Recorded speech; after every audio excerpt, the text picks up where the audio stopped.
ও মায়েরা, এই দুর্জয়মানকে জয় করার জন্য গোবিন্দ 8টি উপায় অবলম্বন করেছিলেন।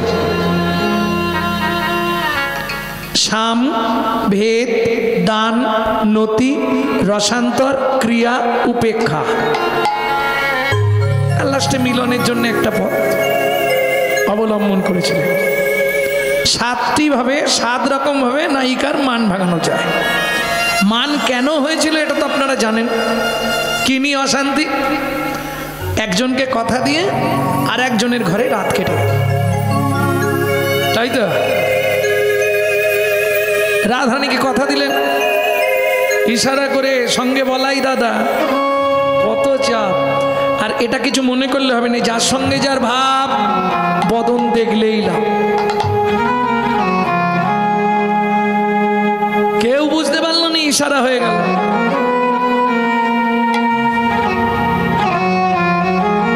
কেন? চুলে হাত দিয়ে ইশারা করলেন, কেশ কেশ কেশর কুঞ্জে গভীর নিশীথে। রাধারানীও তেমনি পুরনিটাকে পদ্ম ফুলের মতো করে ধরে ফুটিয়ে দেখিয়ে দিলেন, কখন আসবে? গভীর নিশীথে, যখন পদ্ম ফোটে সেই সময় তুমি চলে যেও ভ্রমর। বুঝে নিলেন? ইশারায় কথা হয়ে গেল। ও সঙ্গে যেই থাক, কেউ ধরতে পারে। আরে ডুবে ডুবে জল খাইলে শিবের বাবা টের পায় কি? কথা হয়ে গেল। কিন্তু এখন গোবিন্দ তো যাবে, যখন সবাই ঘুমিয়ে গেছে তখন গোবিন্দ বেরিয়েছে, যাবে কুঞ্জে, রাধার কুঞ্জে। কিন্তু একজনকে খুলতে গিয়ে এই ঝামেলা মাতল। কে? নপুর, তুমি কথা দিয়েছিলে তোকে কলিযুগ পর্যন্ত নিয়ে যাব, আমার চরণ ছাড়া করব না। তাই তো একটু আগে বললো তো। তাহলে আজকে খুলে দিচ্ছ কেন? অনুপুর, আমি তো রাধার কুঞ্জে যাব, আর রাধার কুঞ্জে যেতে গেলে রাস্তাটা চন্দ্রাবলীর কুঞ্জের সামনে দিয়ে, তুই যদি বেজে যাস বিপদ হয়ে যাবে, তাই তোকে খুলে দিই। শ্যাম, আমি কথা দিতে পারি, তুমি না বাজাইলে বাজবো বাজবো না, হে কথা দিলাম না বাজবে না। ঠিক আছে, পাটা একটু বুঝে বুঝে ফেলবো, বাজবি না।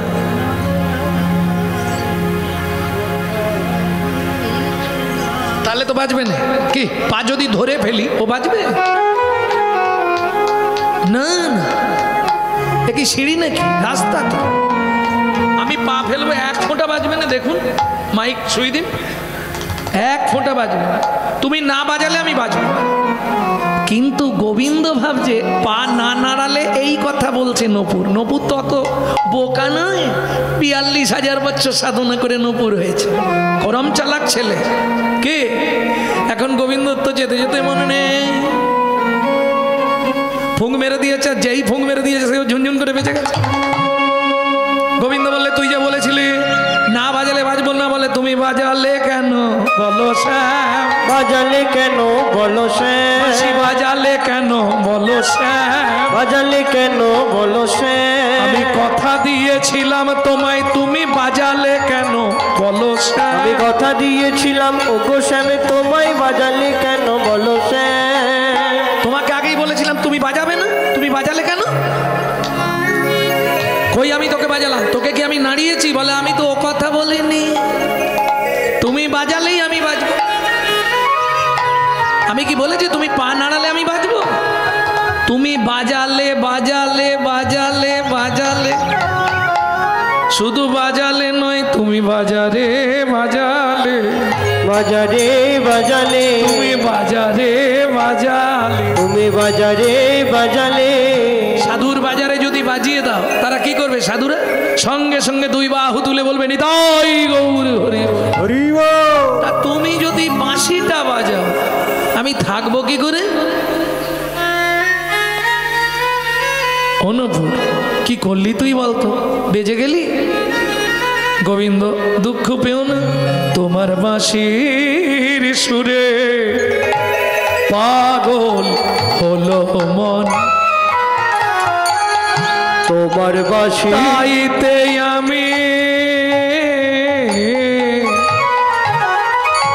তাইতে আমি বাজি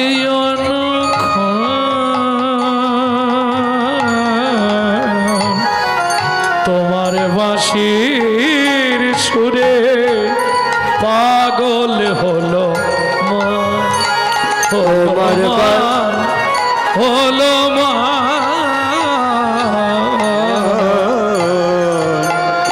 তোমার বাঁশির সুরে পাগল হলো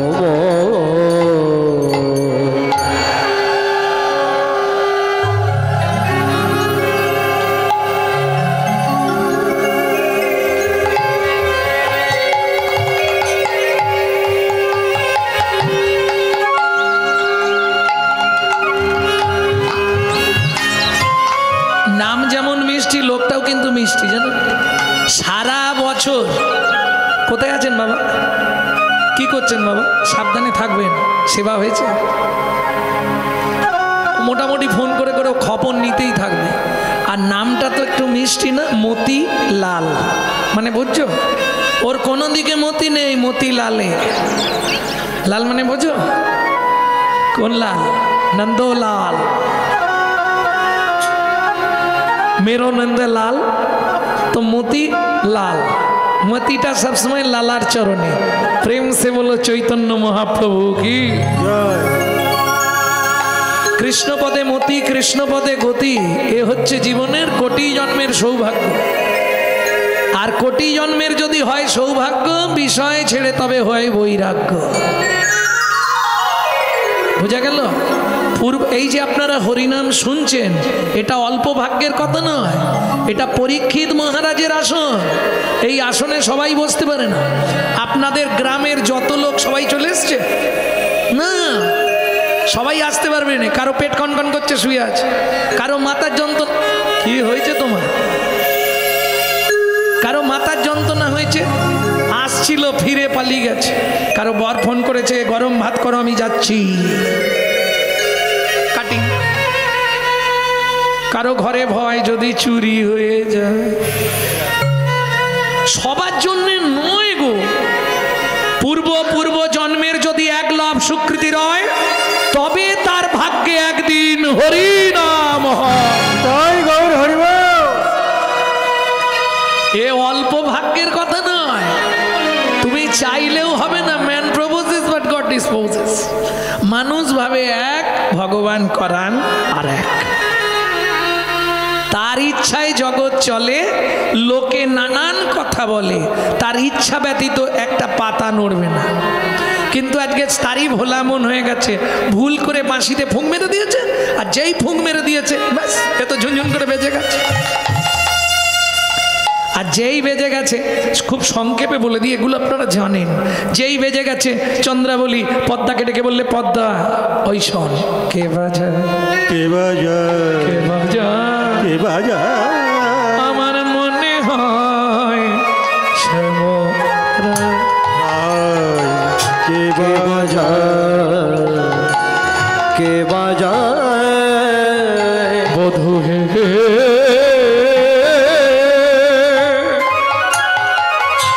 তুমি এই পথে নীতি করো গতাগুতি, নপুরের ধ্বনি শুনি। আস্তে করো রাধা সন্নিবাস, আমারে নৈরাস, আমি বঞ্চিত একাকিনী, তোমায় ছাড়িয়া নাহি খুদিব।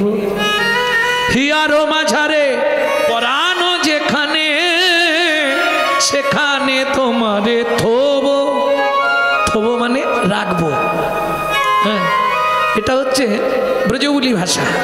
আরে ওটা থুয়ে দে, থুয়ে দে মানে রেখে দে। কেমন? এখন গোবিন্দ যাবে না, চন্দ্রাও ছাড়বে না। কি গো, এসো। বসে আছো কেন? ওঠো না, এ চলো। মন না চাইলেও রাস্তার মাঝে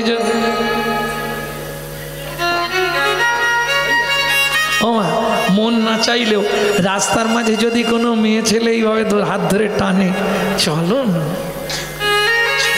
কি না গিয়ে থাকতে পারবে? গোবিন্দ পাত্র তিনি ভগবান, তার ইচ্ছায় তিনি চলেন, স্বাধীন, তিনি কারো ইচ্ছায় চলে না। এতে চাংশ কলাপংস কৃষ্ণস্তু ভগবান স্বয়ং, ভগবান যাতা ব্যাপার নয়। ঐশ্বর্যস্য সমগ্রস্য বীর্যস্য যশস্য স্বীয় বৈরাগ্যং তদ ভাবাড্য ভগবান। 6টা গুণ যার মধ্যে, 64টা বিদ্যা জানে, সে যদি বলে যাবো না, হট। ফোন করলো মতিলাল বাবু, যদি বলে দিই আমি যাব না, জোর করতে পারবে? উনি বড় জোর বলবে, দেখুন না একটু ইচ্ছা ছিল, একবার যদি আসেন, আমাদের অনেক দিনের ইচ্ছা আপনার মুখে একটু হরিনাম শুনবো, আপনি পারুন আর না পারুন একবার আসুন না। বললাম তো যাব না। সেদিন ভগবান বলতে পারলো না আমি আজকে অন্য জায়গায় যাব, অন্য জায়গায় কথা দেয়া, আপনার ভিডিওয় যাবার কথা, আর আপনি চায়ের দোকানে বসে থাকলে হবে? রাধারানীকে কথা দিয়েছে তার কাছে যাবে, চন্দ্রাবলীর কুঞ্জে চলে গেল। ভগবান না করতে পারতেন না? পারতেন, করলেন না কেন? তাহলে একটু বলতে হবে। জানেন কি কেন পারলেন না ভগবান? মান বহু বছর শুনেছেন, কিন্তু এ গল্প কারো কাছে শোনেননি, প্রথম শুনবেন জীবনের। তাহলে শুনুন বলি, চন্দ্রাবলীর পিতা ছিলেন চন্দ্রভানু রাজা, যিনি আরবে কৃষ্ণ দর্শন করতেন। আরবে মানে আরব সাগরে নয়, চোখ বন্ধ করলে ভগবানকে দেখতে পেতেন।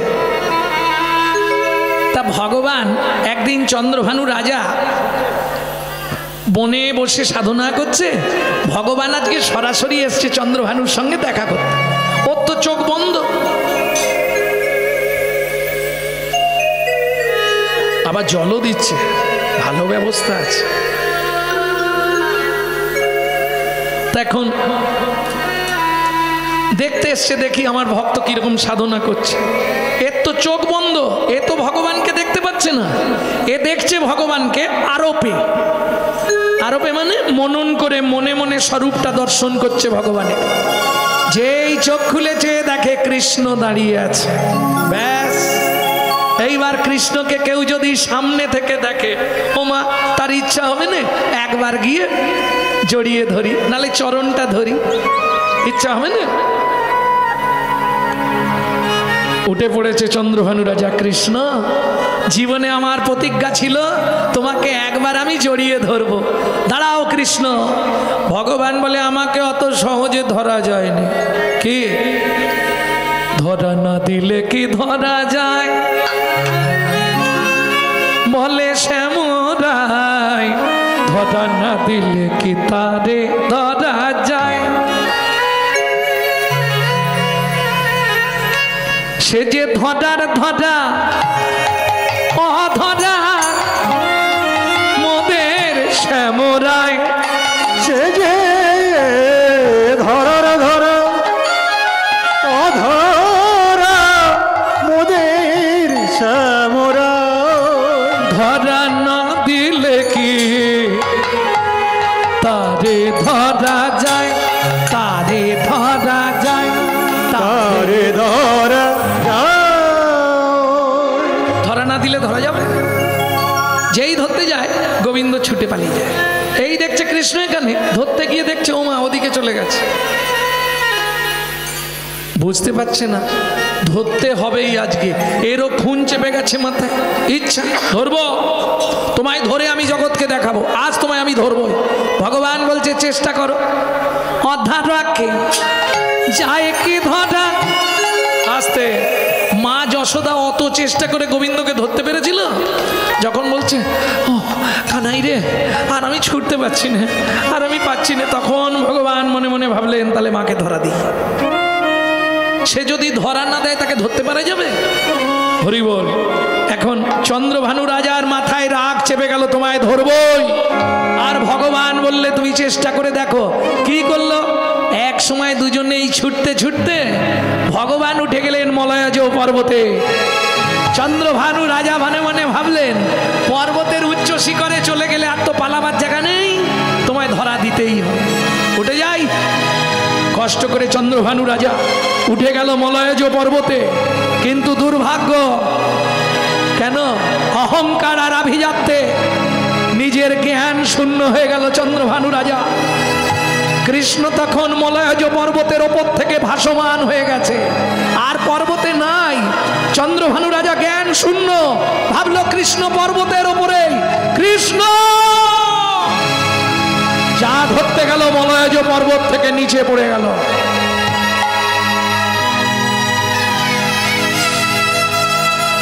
সারা শরীরটা ক্ষত বিক্ষত হয়ে গেছে, মাথাটার মাঝখান দিয়ে ফেটে দুফাক হয়ে গেছে। নেমে এলেন কৃষ্ণ, চন্দ্রভানু রাজার মাথাটা কোলের ওপর তুলে নিয়ে কেঁদে উঠল, ভগবান চন্দ্রভানু রাজা, তুমি বিশ্বাস করো, আমি বুঝতে পারিনি খেলতে খেলতে এত বড় ঘটনা ঘটে যাবে। কৃষ্ণ, আমার আর হলো না রে, অনেক আশা ছিল, একবার তোকে বুকে জড়িয়ে ধরবো, তোর হাতটা আমার বুকের ওপর রাখ না কৃষ্ণ। হাত দুটো নিয়ে চন্দ্রভানু রাজা বুকে চেপে ধরে কৃষ্ণের কোলের ওপর মাথাটা রেখে বলে উঠল, কৃষ্ণ কৃষ্ণ, বলো যে আশা আমার এ জন্মে পূর্ণ হলো না, তুই কথা দে আমার কন্যা চন্দ্রাবলী যেখানে যে অবস্থায় তোকে কাছে পেতে চাইবে তুই তার কাছে ধরা দিবি। কথা দিলাম, কথা দিলাম, আমি কথা দিলাম। চন্দ্রভানু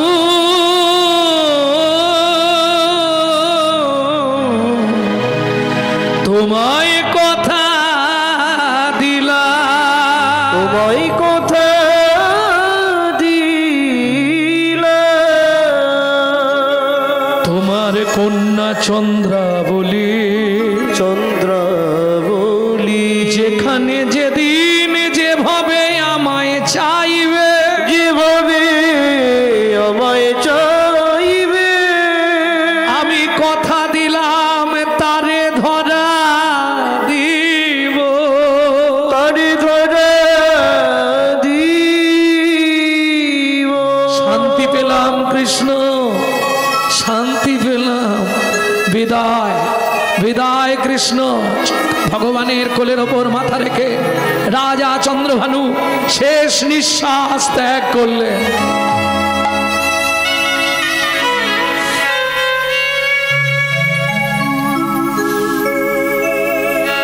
খবর গিয়ে পৌঁছালো ছোট্ট মেয়ে চন্দ্রাবলীর কাছে।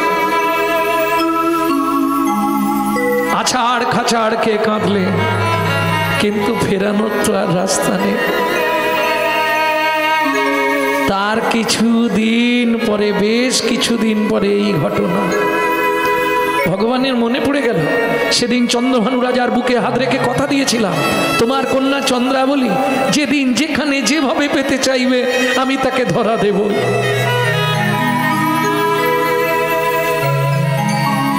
চলো কৃষ্ণ আমার কুঠিরে।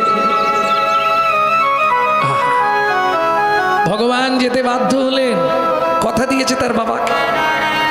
আর চন্দ্রাবলী ও গোবিন্দকে ঘরে পেয়ে তার আনন্দের সীমা নেই। সর্বাঙ্গে সে চন্দন লেপন করে ভগবানকে সাজাচ্ছে।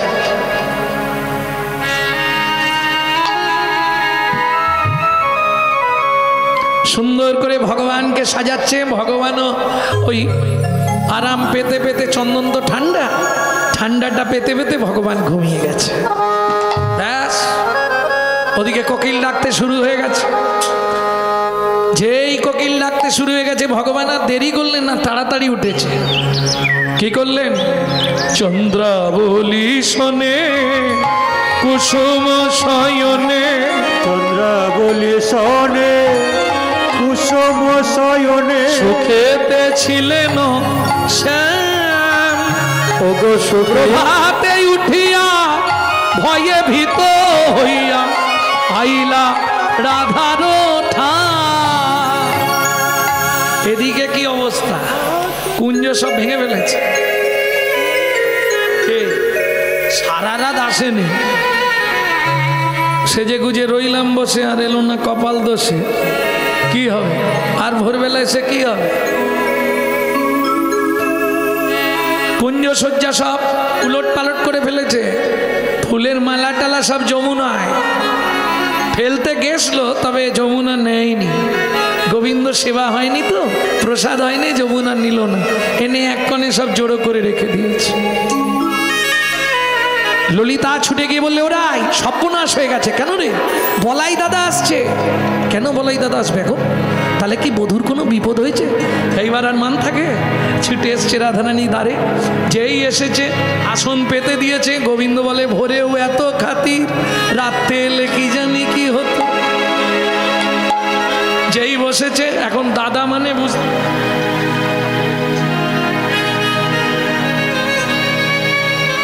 এখন দাদা মানে বোঝেন তো কি করতে হবে? হাসলে হবে না।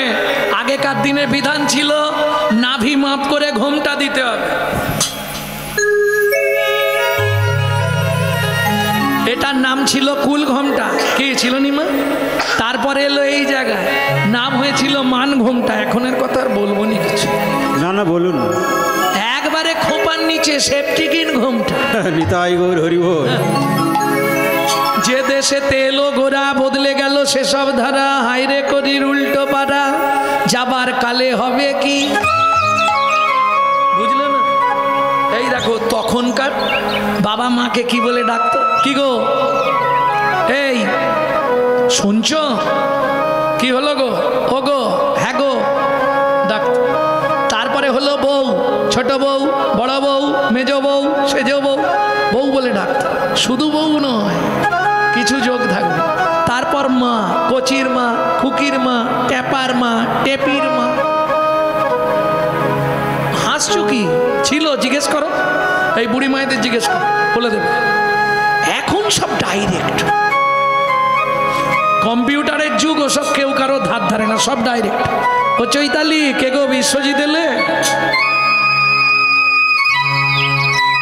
ভাবুন, যে দেশেতে এলো গোরা বদলে গেল সেসব ধারা, ধুতি ছেড়ে লুঙ্গি পরা, হায় রে কলির হবে কি? কলিযুগে এগুলো ঘটবে। শিষ্য হয়ে না পালিবে গুরুর বচন, পিতা মাতায় না মানিবে পুত্র কন্যাগণ, পিতা মাতায় না মানিবে পুত্র কন্যাগণ। অশ্বমের যাগযজ্ঞ না হইবে পূর্ণ, জাতিভেদ থাকিবে না হবে এক বর্ণ। ওগো জাতিভেদ থাকিবে না হবে এক বর্ণ। ব্রাহ্মণের ব্রহ্মত্ব লুপ্ত হয়ে যাবে, এই সব রঙ্গ ভাই কলিতে ঘটিবে। ওগো এই সব রঙ্গ ভাই কলিতে ঘটিবে। পিতার সঙ্গেতে পুত্র চাতুরি করিবে, দ্বাদশ বৎসরের কন্যা গর্ভবতী হবে। মহাকলিগতে ঘোর কলির অধিষ্ঠান মনুষ্য জন্মিবে সব, বিগত প্রমাণ। ভয়ে কেউ না যাইবে বেগুন গাছের কাছে, আঁকশিতে তুলিবে বেগুন, সব গাছে গাছে ব্যাঘ্যেতে বসিবে ছাক, মহিষে মুষি তেলি মেয়ে রাজকন্যা, কলিজে প্রেমী। শূদ্র হবে গুরু আর শিষ্য হবে ব্রাহ্মণ, কলিকালে এক বর্ণ, হইবে যব উদয় দ্বাদশ রবি, হইবে গগনে গৃহদাহ হবে সবাই, রবির কিরণে জলে জলময় আবার হবে ত্রিভুবন। পূর্বমত বটপত্রে আসবে নারায়ণ, সেই মতো সত্য যুগ করিবেন সৃজন। কলির কর চা তুলসী দাসের তুলসী দাসের লিখন, তুলসী দাসের লিখন। কলির করজা তুলসী দাসের লিখন। এখন রাধারানী একটু বড় করে ঘুমটা দিয়ে জিজ্ঞেস করছে, ভালো আছে তো? ভালো আছে তো, ভালো আছে তো? ভালো আছে তো, দাদা রোহিণী মাতা ভালো আছে তো? রোহিণী মাতা ভালো আছে তো? রোহিণী কমঙ্গলা পুছো তো এবারে বারে, রোহিমিত মঙ্গল পুছো তো কি বারে বারে। গোবিন্দ বলছে, ও ললিতা বুঝিয়ে বল, আমি রাম নয় ঘনশ্যাম। আমাকে আবার দাদা বলে কেন? ভূতে ঢুতে ধরেছেন। এখন এখন চন্দ্রাবলী এত চন্দন মাখিয়েছে, কালো তো সাদা হয়ে গেছে, আর বলাই দাদাকে তো সাদা দেখতে।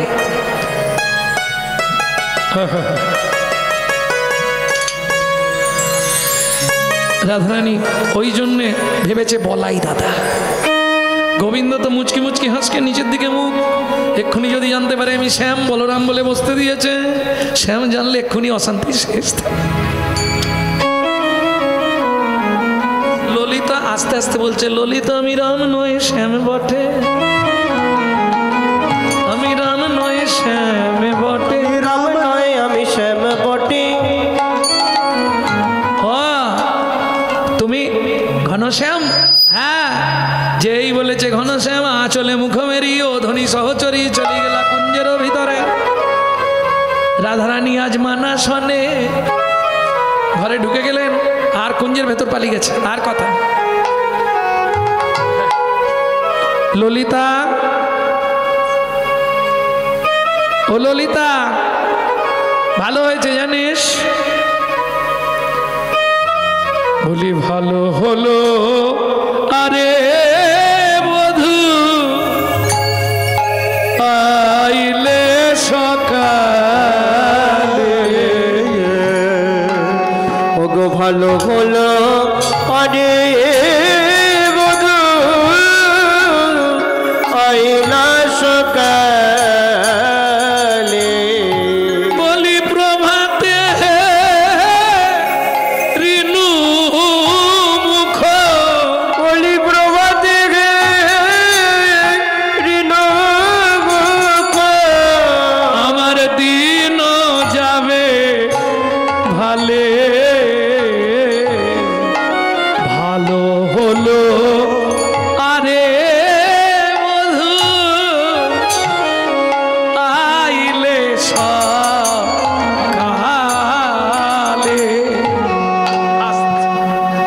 আজ দিন ভালো যাবে জানিস কেন রে? সকালবেলায় মুখ দেখেছি।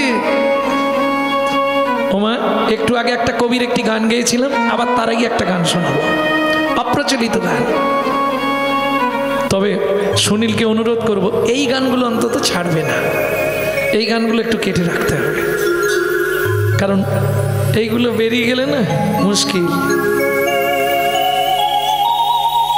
রাধারানী গোবিন্দকে দেখেই বললে, এই যে তোমা হেরি হে অঙ্গ জলে, তোমা হেরি হে অঙ্গ জলে, তোমাকে দিয়ে অঙ্গ জলে, তোমাকে দিয়ে অঙ্গ জলে। ছিছি ফিরে যাও হে কালো ভ্রমর গত নিশি চেতা ছিলে, ফিরে যাও গে কালো ভ্রমর গত নীতি যেথায় ছিলে।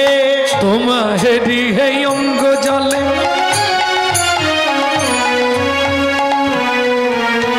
কি হলো, হাসছো কেন? আরে এমনি বলবে, একটা চোখের চাউনি থাকবে না?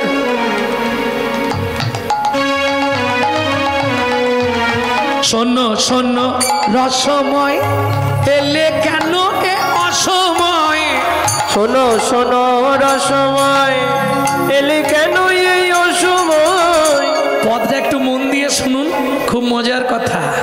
শোনো শোনো রসময় এলে কেন এ অসময়, শোনো শোনো রসময় এলে কেন এই অসময়। বয়ে গেলে ক্ষুধার সময় সুধা দিলে কি ভালো লাগে, তোমা হেরি এই অঙ্গ জলে, তোমাকে দিয়ে অঙ্গ জলে। বুঝে নিলে তো? খাবার সময় যদি চলে যায়, তারপর সুধা এনে দিলে খেতে ইচ্ছা হবে? নিতাই গৌর হরি বল। যে যেমন ভাবে ভাববে। গোবিন্দ বলছে, কি তোমরা এইটা বলছো? ললিতা, ওকে চলে যেতে বল, যাহা বসিয়াছ তাহা তুলি ফেলি মাটি, এখুনি চলিয়া গেলে দেব ছড়া ঝাঁটি। দেব ছড়া ঝাঁটি। সব মঙ্গল হয়ে গেছে, খারাপ জায়গায় গেছিল, সব পরিষ্কার করতে হবে, অশুভ হয়েছে। হরি বল হরি বল। যা বলছে গোবিন্দ শুনছে কেন? অন্যায় করেছি, আই আই পড়েছে মুখে। এই যে দূরে থাকবে, সখী বলে দিয়েছে তুমি দূরে থাকবে, হ্যাঁ, কাছে যেও না। সখীর খুব রাগ আছে, খুব রেগে আছে তোমার ওপর। ললিতা আমার অন্যায়টা কি? অন্যায় কি? আয়না নিয়ে মুখটা দেখো, আয়না নিয়ে মুখটা দেখো, অন্যায়টা কি? ভালো সে সিন্দুর বিন্দু মনির মনোলোভা, ভালো সে সিন্দুর বিন্দু মনির মনোলোভা। বলো বলো সিঁদুরকে পরাল, বলো বলো সিঁদুরকে পরালো। বলো বলো এই যে সিঁদুরকে পরালো। তোমার গলায় সিঁদুর, গালে সিঁদুর, কি ব্যাপারটা কি? তোমরা কি যে সব বলছো? গত রাত্রিতে যোগমায়ার পুজো করেছিলাম, আর ঘটে সিঁদুর দিয়েছিলাম, হাতে ছিল কি রকমের লেগে গেছে। ও আচ্ছা আচ্ছা। ভালো সে সিন্দুর বিন্দু মনির মনোলোভা, ভালো দেখাচ্ছে, ভালো দেখাচ্ছে গো। একবার খালি মুকুরে মুখটা দেখে নাও। মুকুর মানে বোঝেন তো? আয়না। কারণ মানুষ সব থেকে বেশি ভালোবাসে কাকে? সত্যি বলবে, মানুষ সব থেকে বেশি ভালোবাসে কাকে? নিজেকে। সকালবেলা উঠেই দেখতে হবে,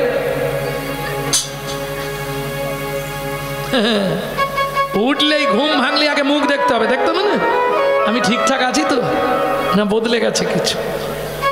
আরে তোমার কথা বাদ দাও, তুমি জয় রাধে। যারা একটু দেহ নিয়ে ভাবে, শরীর নিয়ে ভাবে, তারা সবার আগে মুখ দেখবে না। মুখ হচ্ছে মনের আয়না। তোমার মুখ দেখলেই বোঝা যাবে তোমার মন কিরকম, এটা জেনে রেখো।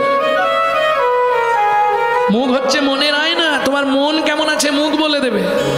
ঠাকুমা এই মুহূর্তে খুব আনন্দে আছে, ভেতর থেকে হাসিটা বেরোচ্ছে, ওটা মুখ বলে দেবে। কি আনন্দে নেই? মুখ বলে দেবে কেমন আছে, মুখ পরিচয় দেবে। যেমন কালকে বাড়ি থেকে যখন এসেছে আমার এই শিশু ছেলেটা, যখন বাড়ি থেকে এসেছে, কাল কলকাতায় গান ছিল তো, বরিশাল, তা বাড়ি থেকে যখন এলো মুখটা কিরকম মরা হয়ে আছে।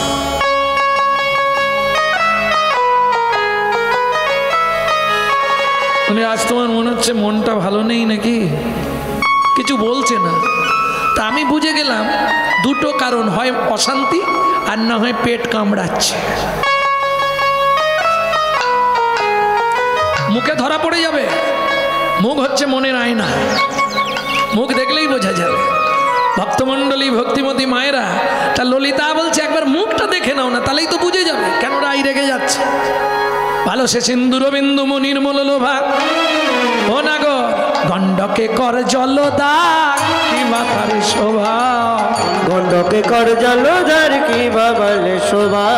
বলো গালে কাজল কে লাগালো, গালে কাজল কে লাগালো। কোন কাজলিনি তোমার গালে কাজল কে লাগালো। কোন কাজল লিলি তোমায় গালে কাজল কে লাগালো। গালে কেন কাজল লাগবে? ভালো করে দেখো, গণ্ডকে কর জলদাগ। ও বুঝেছি, যোগমায়ার হুম করেছিলাম না, পুজো করলে হুম করতে হয়, ওই হুমের টিকাটা পড়তে গিয়ে কিভাবে গালে লেগে গেছে। বাহ। ইয়াতে কঙ্কনের দাগ কে বা দিল বলো। ইয়াতে কঙ্কনের দাগ কে দিল তোমার। ও নাগর কে জড়াইয়ে ধরেছিল, কে জড়াইয়ে ধরেছিল। এই যে চুড়িতে পিঠ কেটে গেছে, কে জড়াইয়ে। কালকে আমার শ্যামলিনী গাভীর কমলিনী বাছুরটা হারিয়ে গেছিল। আচ্ছা। খুঁজতে খুঁজতে দেখি কাঁটা বনের ভেতরে বাছুরটা ডাক দিল হাম্বা হাম্বা। যেই কাঁটা বাগানে ঢুকলাম বাছুর বার করতে, কাঁটা গাছগুলো বাছুরটাকে ছেড়ে দিয়ে আমায় জড়িয়ে ধরলো। যেই এই কথাটা কুঞ্জের ভেতর বসে রাধারানী শুনেছে, ললিতা বধূ মিথ্যে বলে নাই, একদম সত্য বলেছে। আমার পথের কাঁটায় ধরেছে, আমার পথের কাঁটায় ধরেছে। আমার পথের কাঁটায় ধরেছে, আমার পথের কাঁটায় ধরেছে। ওরে শ্যামনগরকে ভালোবেসে আমার পথের কাঁটায় ধরেছে। ওরে শ্যামনগরকে হাতের কাটায় ধরেছে। আয়নায় দেখো না কিরম লাগছে, পিঠটা দেখো একবার। ওটা কাঁটার দাগ নয়, ওটা কঙ্কনের দাগ, চুড়ির দাগ, চুড়িতে কেটেছে, বোঝা যাচ্ছে। গোবিন্দ কি বলবে? আচ্ছা ওটা বাদ দিলাম, তোমার কাঁটাতেই হয়েছে, বাদ দিলাম। নীল পাটেরও শাড়ি কোচারো বলনি, নীল পাটের শাড়ি কোচারো বলনি, যতন করে পরাইলো কেমন সে রমণী। যতন করে পড়াইলো কেমন সে রমণী। কোন রমণী তোমায় শাড়ি খুলে দিয়েছে? ছি ছি ছি ছি ছি। এইসব কথা আমি তো ভাবতেই পারছি না, তোমরা কি চোরের মায়ে বড় গলা। আমি বুঝতেই পারছি না তোমরা কি বলছো। যা যা কালকে দাদার সঙ্গে একসঙ্গে শুয়েছিলাম না, ঘুমের ঘরে দুজনে, ঠান্ডা লাগছিল, জড়াজড়ি করে শুয়েছিলাম। ঘুম ভাঙতে দেখি দাদার কাপড় আমার কোমরে, আমার কাপড় দাদার। ও এই কথা, এইটা আবার হয়? তুমি বললেই হবে। বলছি এটা দাদার শাড়ি, ওটা দিদির শাড়ি, দাদার শাড়ি, ওটা দিদির শাড়ি, এই এটা দাদার শাড়ি। বলছি ওটা দিদির শাড়ি। রাধারানী কুঞ্জের মধ্যে থেকে বললে, সখী রে, সখী রে, বধূ যখন বলছে দাদার শাড়ি, ওটা মেনেই নে। মেনে তবে বধূকে স্বীকারোক্তি দিতে বল। কি চন্দ্রা বলি কি তোমার দাদা? চন্দ্রা বলি কি তোমার দাদা? তাই যতন করে পরায়ে দিল, চন্দ্রা বলি কি তোমার দাদা? তাই যত করে পড়াই দিল, চন্দ্রা বলি কি তোমার দাদা। কিছুতেই কিছু হচ্ছে না। গোবিন্দ ঢাকা দেওয়ার চেষ্টা করছে, আর তত খুলে যাচ্ছে। হলো না? এতে কহিলা যদি না গরো শ্যাম, না গরু সে তবু নাহি গেল রাধা। আহা, তবু নাহি গেল মান, জ্ঞান দাসে গান। জ্ঞান দাসে গায়। তবু মান যাচ্ছে না। রাধারানী এবার ক্রোধ করছে। গোবিন্দ দেখলো হবে না, ঝাঁপ দিয়ে পড়ে যাই, যা হবে হবে। কি একদম গিয়ে চরণের ধারে গিয়ে বসে পড়েছে। আগে ভালো করে বসতে হবে, অনেকক্ষণ ধরে বলতে হবে তো। ভালো করে বসে এবার চরণটা ধরতে যাচ্ছে। যেই ধরতে যাচ্ছে রাধা সরিয়ে নিয়েছে। বিশ্বাস করো, আমি যেগুলো বলছি সব সত্যি, তোমার পায়ে হাত দিয়ে বলছি সব সত্যি। এই কাটা ঘায়ে বা নুনের ছিটা পড়ে গেছে। ও নাগর, তোহে ঢুড়ি মাধব মাধব হামে হেতা আয়ন। তোরে ধরে মানত। আস্তে হুমায়রা, কীর্তন বলতে গেলে এই আমরা অনেক ভক্তলীলা শুনি, কিন্তু ওগুলো অনুসরণ করা যায়, ওটা কীর্তন নয়। কীর্তন বলতে গেলে মহাজন গতশ্চ পন্থা বৈষ্ণব পদা বলি,